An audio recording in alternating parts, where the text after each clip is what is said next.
Hello and welcome to another update video on gold. Yeah, the gold chart has now reached this blue zone that I think we talked about in the last video. This is relevant for this E wave in our triangle pattern. So I think next week will be super interesting because both gold and silver have reached an important pivot, an interesting level. Obviously, this can still be classed as a triangle. It doesn't need to necessarily visually look like a triangle, but it actually does. You see the price got rejected there at this trend line as well. It was also, by the way, the 88.7 retracement level here where the price got rejected on Tuesday it was. We can just draw those fibs again, but we talked about them in the last video. See here exactly the $3,450 level. So there were two resistance levels that kind of overlapped there. Not only the 88.7 retracement, but also the trend line. Okay, so that's currently what we're tracking here. This kind of triangle pattern there, and actually we've now reached actually the lower boundary line as well of the triangle. So triangle trend lines are not so important, at least not from an Elliott wave point of view. But I have to say, this would be an ideal spot for a bounce. We'll see how the market opens, of course, but it is, first of all, a triangle that's technically complete. So again, if this really is a wave 4 after a third wave formed the top, then this is an A wave down, a B wave up, a C wave down, a D wave up. Perfect. And then an E wave down. Now, of course, if we break below the 30th of June low here, is 27th of June low at 3,250, that triangle will be invalidated as it is. It could technically extend. How would that work? Well, it could easily extend, which means that the C wave extends a bit, then we get a D wave later and an E wave even later. So that can always happen, okay? But I have to say, if we break below that 27th of June low, it will increase probabilities for the white scenario in which we take a fairly direct route into that lower target zone.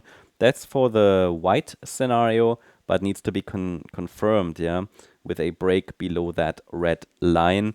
So we could then potentially see the market move towards 3,093. I'm not sure if it will really go down that much where I've placed these labels, but the 100% extension level is usually a key target, yeah.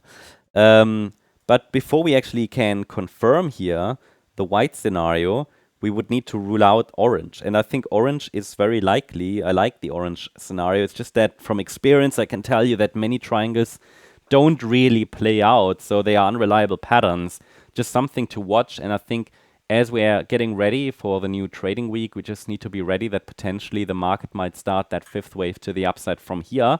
From this area, we have micro support levels here at the trend line and then at $3,335 and $3,308 and $3,271. These are just additional, I would say, additional targets there to watch. So, and levels to watch where the price could potentially react and start that next leg to the upside in a fifth wave. And I'm going to adjust this to confirm the orange scenario further. I would need to see a decisive break above Fibonacci resistance. That's the first indication. If we now see upside momentum from here, because it might be just the start of the wave 2 in the white scenario, where we have a 1-2 setup to the downside, or it might be the start of the larger fifth wave to the upside. And that we will really only be able to distinguish between these two potentials if we see a break above resistance, because any decisive break above $3,425, the 78.6 retrace level, yeah, only a decisive break above will make the white scenario less likely. But obviously we would also need to see a break above this trend line then, and this last swing high that formed around $3,475. So there's a lot of resistance to work through next week, but the bulls are, the chart is prepared. Yeah, the chart is prepared for the bulls to take the lead. I just now need to see a shift to upside momentum from downside momentum, essentially. So yeah, that's the update on gold. I hope you liked the update. If you did, please hit the like button, leave a comment, and subscribe. And if you really like the content, then please check out the membership. Our stocks membership includes gold and silver updates every single day. We also do include some platinum and palladium updates there. You also get, obviously, the daily updates on the S&P 500, the NASDAQ, the ES futures chart, plus additional stocks updates like PayPal, Tesla, and many more, depending on your tier. Check it out. I'll leave the link in the description. I wish you a great start to the new week. Bye-bye.